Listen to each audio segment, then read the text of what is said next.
Venice. Florence is a museum. I mean, it's a medieval museum. You can wander around there all hours of the day. I mean, everything's lit up. The Carabinieri are all over the place because they know it's a museum. They're protecting the city.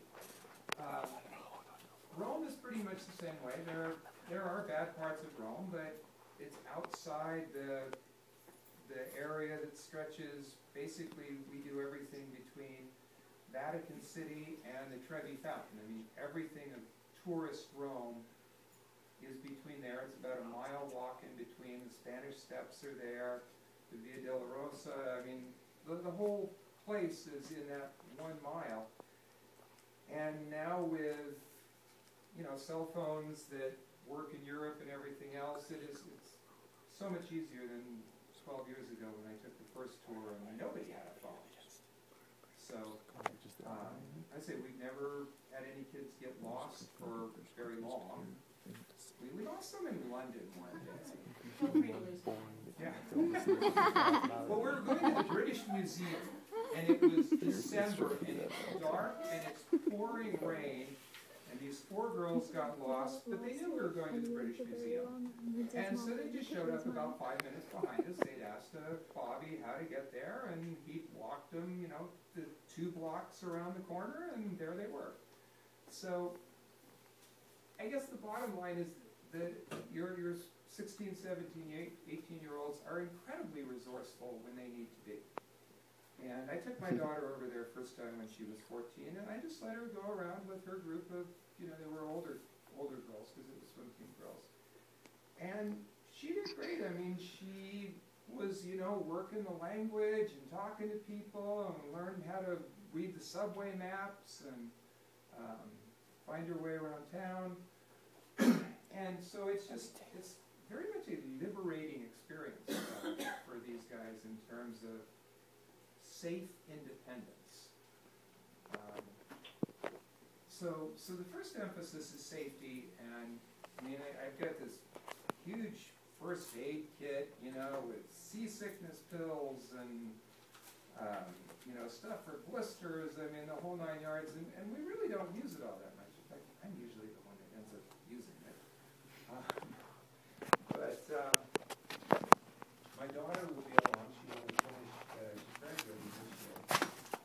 She'll have finished her first year of nursing, so by next year. So we'll have a nurse along, or a junior nurse. I don't know. So, but safety is big. Education. I mean, you cannot underestimate the educational value. Overestimate? I think I can't overestimate. That's what I wanted to say. The educational value of this. We see the Greek ruins. We see the Roman ruins. We're in Byzantine Venice. We're in medieval Greece. Florence is medieval. Rome is mostly Baroque and Rococo. I mean, they see the continuum of art history, cultural history, European history, just right from the ground up. I mean, the only thing we miss out on pretty much is Egypt. But when we're on Crete, we'll see the Minoan civilization. You got the Mycenaean. So it's sort of like the Grand Canyon. You just see the whole strata of Western civilization in one shot. My daughter went a second time the year before she took AP European History. And she said it just, you know, they'd be talking about Athens, and she was thinking, I was just walking around the Acropolis this summer. You know, so it totally changed her perspective on it. And when they got to the whole Renaissance and the Duomo, she had already climbed the Duomo. So it has completely changed her perspective, and it's thrilling for me to see, because you start realizing that people are people everywhere you go. And it's a much smaller world than you realize. And it's a much friendlier place. You know, that the Italians are very much more like you than different. And the Greeks all speak English, and it's a wonderful sort of educational opportunity. And it's just fun. I mean, know, we're out till midnight, 1 o'clock most nights. Some nights we do like midnight swimming in Sorrento, and I think there's some pictures of that somewhere in there.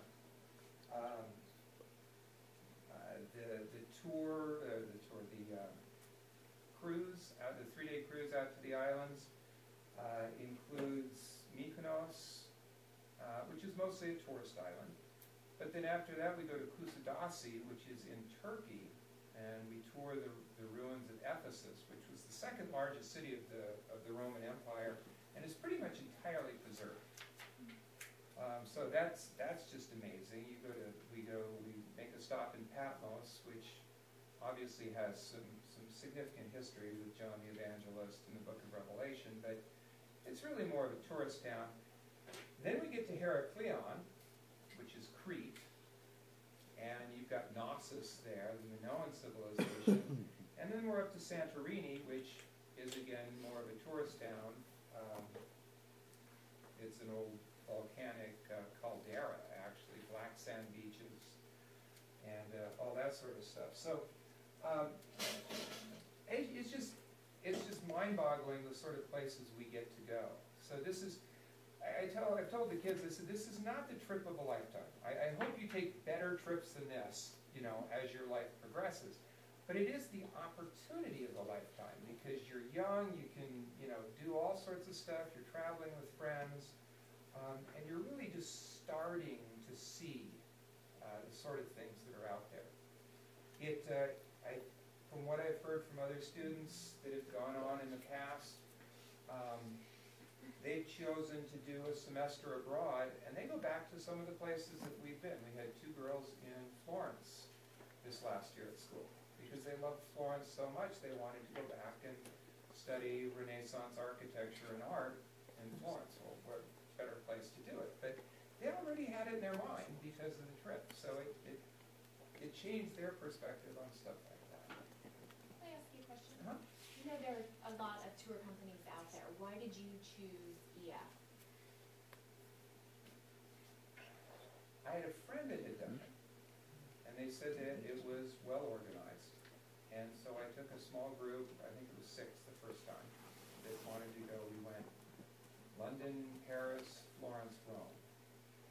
And since then I've just been impressed by how well they've handled it. I mean, the costs are very, very reasonable for what you get.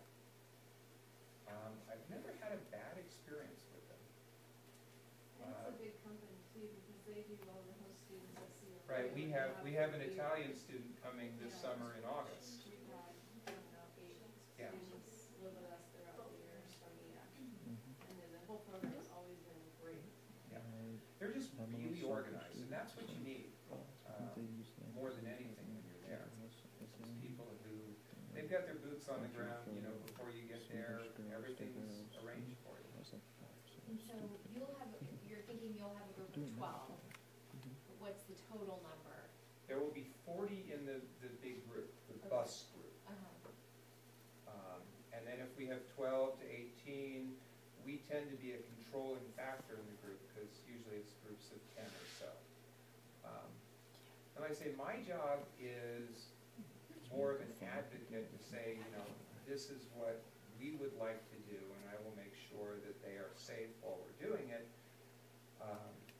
You know, you can take your walking tour of Florence, I'll take them over, we'll go up the Duomo and stuff like that, which is not typically part of their groups. So my job is to enhance what EF has already established, as I see it. We could just, you know, trail around with them, but it's just odd little things that they seem to overlook, or they emphasize stuff that Americans aren't really big on. And I've gone enough now that I sort of know, you know, where I can make it really good for the kids.